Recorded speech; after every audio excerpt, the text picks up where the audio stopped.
this video, we're gonna make Portuguese sweetbread French toast. The recipe is gonna be a great recipe that you can use for the Portuguese sweetbread, or you could use other breads like stale French bread or regular slices of bread. But this is a good, I guess you could call it one of those basics you can put into your core repertoire. To start, we're gonna make the custard, and then we'll go ahead and finish out the rest of the process.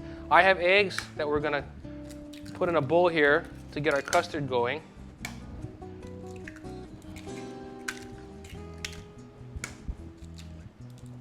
And then I want to just break them up a little bit so that the rest of the ingredients in the custard will go in a lot easier.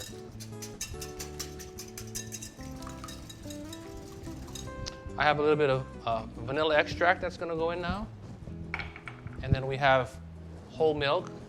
One of the things you can do if you want to make your custard nice and really rich is substitute the whole milk with half and half. And if you really want to take it home, you can use something like heavy cream. We have honey that's going to go in. If you want, you could substitute with sugar or even agave. But I'm using the honey because I think it adds a nice rounder flavor, and because it's already liquid as opposed to sugar, which you will have to put in that's granulated and then let it kind of dissolve in here. So here is our custard. What I'm going to do is take the custard and put some of it into a flat bowl here. And that's going to be where we're going to soak the bread. Now we'll start with our sweetbread loaf. And what I did was I found a loaf-shaped sweetbread. If you're familiar with sweetbread, usually it comes in a round bowl. But this is going to be easy, perfect for slicing. So I'm going to trim the edge off. And then I'm going to go make slices roughly about an inch, 3/4 of an inch to an inch thick. We want 8 slices, so this loaf should do just about 8 perfectly. One of the things you can do if you're, prepping this ahead, and it's going to it'll help your French toast a little bit. 1, 2, 3, 4, 5. Is cut them ahead of time and then place them on a pan and let them dry out a little bit. If you let it dry a little bit, it'll soak the bread easier and then it won't sort of fall apart. Sometimes it has a tendency to fall apart if it's really soft bread. And that's why a lot of people, when they're making French toast, want to use stale French bread. Let me get the pan going here.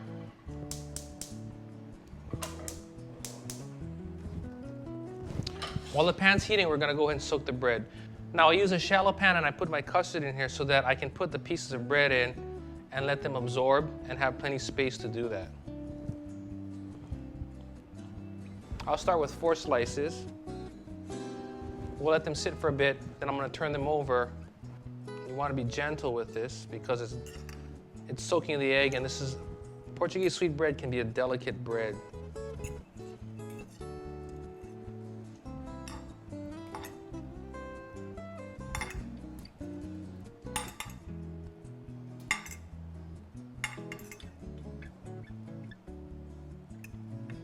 Okay, we'll let these soak a little bit. Then I'm going to add some butter into the pan that's nice and heated, and then we'll go ahead and fry some of this off. All right, I've had our pan heating, and I want to make sure that it's nice and hot, but not overly hot. So I'm going to move it away from the fire a little bit. I'm going to add some butter. I just want to see how it's melting. And it's actually looking really good. So I'm going to put a nice piece in there.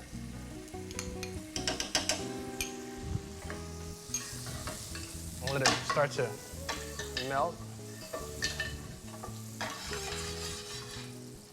And now we're going to add our French toast.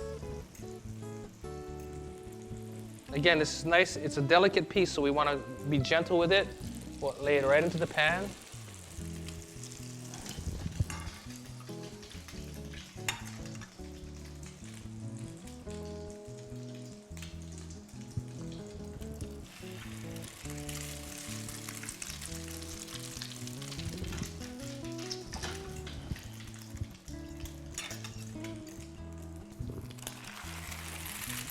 I'm going to start with 3 pieces here. We'll let it brown. We'll let the eggs start to cook, and then I'm going to flip them over, and then we're going to put them on a pan. One thing that we're going to do, which I think is important for this kind of a French toast. I made the slices thick, so what we're gonna do is we're gonna finish it in the oven. By putting it in the oven, it allows me to keep the French toast a nice golden color without it turning too dark, but still allows me to cook the custard into the bread. Okay, this one's ready to turn.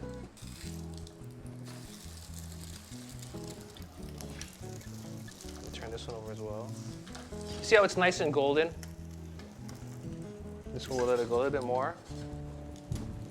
But as you can see, this is gonna be a really nice, tender, soft, not overly eggy French toast when it's ready. Okay, I'm gonna turn this piece over here.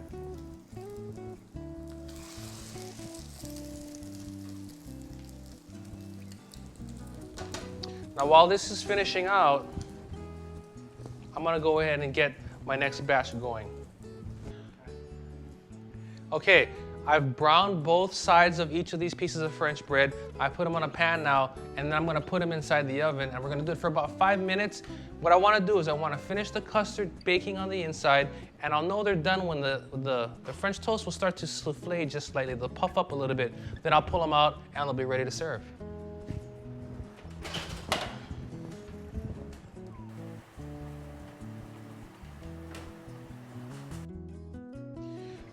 Okay, we've got these out of the oven and they were nice and souffled up and they're starting to settle down. These are still, the front ones are a little puffier than the back ones, but we're ready to go ahead and start plating this up. So what I'm gonna do is I'll do just a nice platter, a family style platter, something that you guys can do at home and serve. So I'll start putting my pieces on a nice platter like this.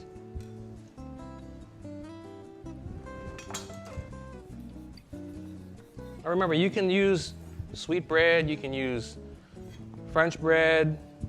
Sometimes I'll use like raisin bread, that's really fun. But use your imagination and use your creativity, and sky's the limit.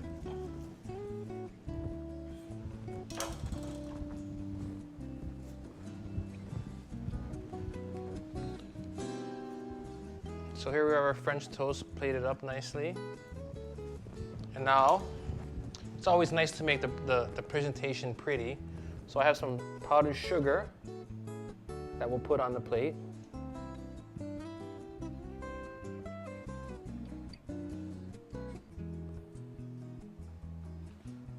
A nice little dusting is always beautiful.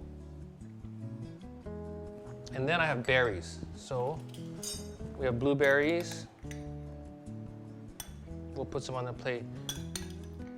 If mangoes are in season, you can use mangoes. If you feel like using pineapple, that works great too. I just happen to really like berries, so we'll put some berries on here. I got blackberries, blueberries. We have some raspberries that will go on the plate now.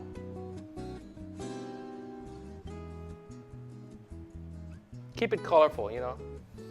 Okay, and then I have some lilikoi jelly, or lilikoi is the Hawaiian word for passion fruit. So I have passion fruit flavor here.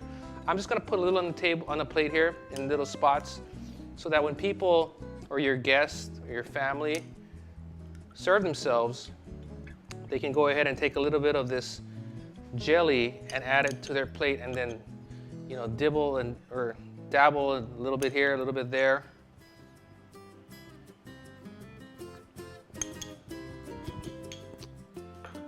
And then I'd go ahead and serve it just like this with a serving spoon, and people can serve themselves. I put some syrup on the side. You could use coconut syrup.